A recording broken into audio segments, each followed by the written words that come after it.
Before we part ways, I want to talk briefly about the journey of the software craftsman.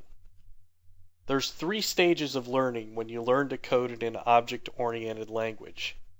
In stage 1, you learn the basic syntax of the language. That's what we've started together. There is still more for you to learn though.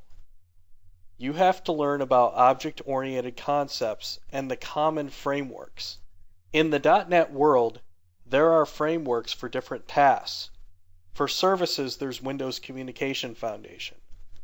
For Windows apps, there's WPF, which also works on Windows Phone. There's also ASP.NET, which is a very rich web framework. All of these things are their own fields of specialization, and they take their own dedication. And there are also ancillary things that you need to learn, like relational databases or NoSQL. Your business may also use different plugins or third-party libraries that you have to learn. There's just so much to learn. The world is enormous in development. But stage 3 is when you learn how to architect testable, reusable, object-oriented code. This takes a long time. It takes years of practice. It's a long journey. At Software Craftsmanship Guild, we have found that if you immerse yourself into a program like ours and you have intense mentorship, we can take somebody from 0 to employable in about 700 hours of experience. If you're learning on your own, if you're learning from books, it can take a lot longer than that. Most developers get to a point where programming medium complexity projects comes naturally at about 4,000 hours of experience. That 2 to 3 year mark, if you go out and you research jobs, it seems like once you hit that mark, you can go almost anywhere in the country where there's IT work to be done, and you're going to get interest from employers. Junior programmers take a little bit more investment to get through the door, and part of that is because a lot of college students come out of college and don't know how to really do anything. They know a lot of theory, but not a lot of practical application of how to put an end-to-end application together through the stack. So a lot of companies have responded to that by requiring 2 to 3 years experience to get into the door. And that's kind of what we're helping with at the Guild. Becoming a master typically takes about 10,000 hours of experience or more. It's around year 5 to 7 is when you start to get really good, as long as you've been practicing. You have to love to learn if you're going to survive in this field. The pace of change is incredibly rapid, and it's getting faster. Any specific framework you learn, especially in the web, has a good chance to be replaced or have fundamental changes every 3 to 5 years. And keeping your skills sharp and marketable is something that often has to be done outside of your normal work week. Your company is going to have specific technologies and specific niches that it uses. If you want to stay marketable and you want to stay employable, you have to practice your skills outside of work and pick up new frameworks and try new things. This is a hobbyist profession. You have to really like doing this stuff. A big problem with traditional college classes is that it can take up to 3 years for a college to get an accredited course into the classroom. So if you wait 3 years before your curriculum gets taught, and then your students have another 2 to 4 years before they get out of school and start using it, chances are whatever you've learned, if it isn't just basic fundamentals, is now obsolete. So I recommend that you go to user groups, meetups, you attend corporate training if you have a job, go to conferences, take online courses, and read books. They're all good tools for staying sharp. Developers often spend as much time researching and planning as they do writing production code. And this is a big misconception for people coming into the field. We deal with this all the time at the Software Craftsmanship Guild. Our apprentices come in thinking, oh, I'm going to go get a job and I'm going to spend 40 hours a week writing code. Not a chance. Ain't going to happen. You're going to have to learn the business domain. You have to write documentation.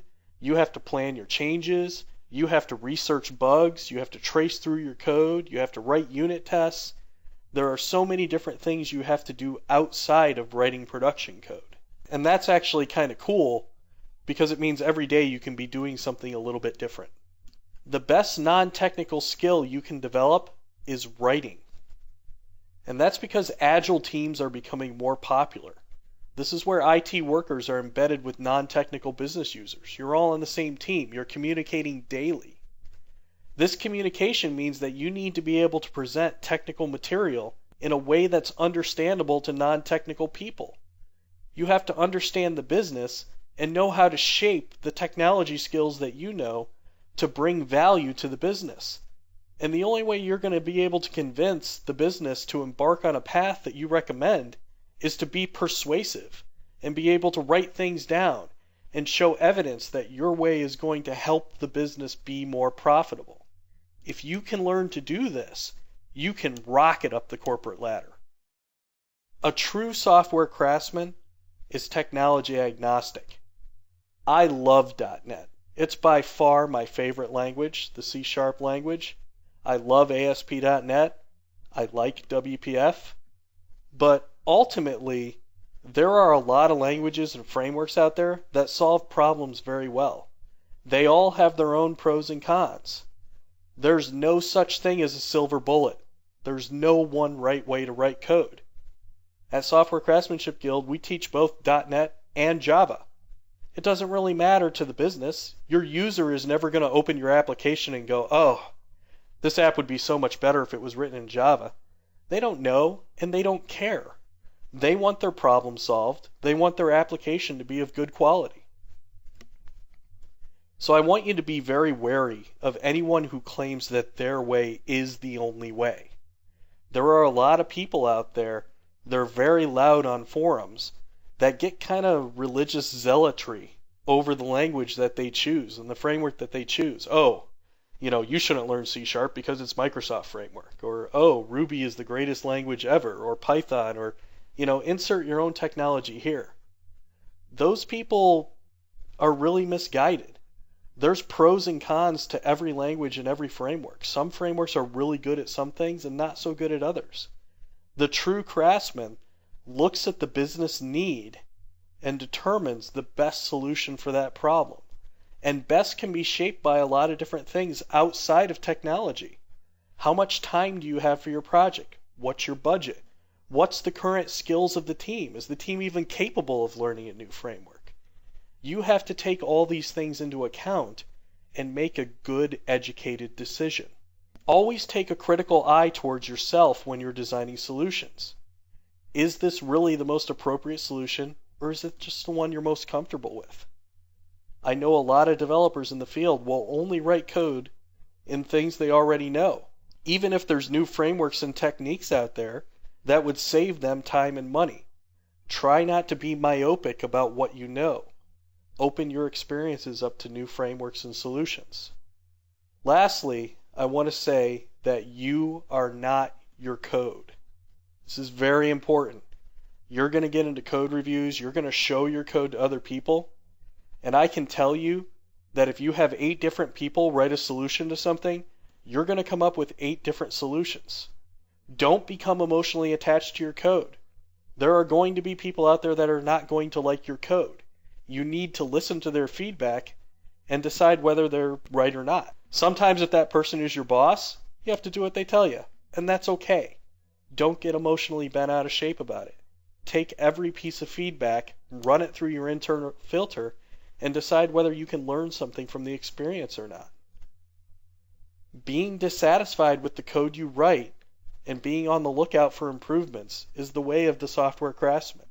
I like to tell our apprentices that if you look at your code that you wrote 6 months ago and you can't find things that you don't like about it, you probably haven't learned anything lately.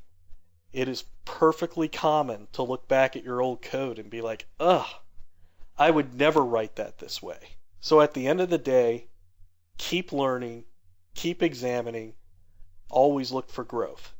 That is the key to staying relevant in this field. I've really enjoyed teaching this course. It's just the basic fundamentals, In the Software Craftsmanship Guild, where we teach 700 hours, this is about 16 hours of content, so you can imagine how much farther we go before people are actually employable. So if you happen to want to take your skills to the next level, I'd love for you to consider us as an option. Otherwise, I wish you luck. Feel free to reach out to me if you have any questions.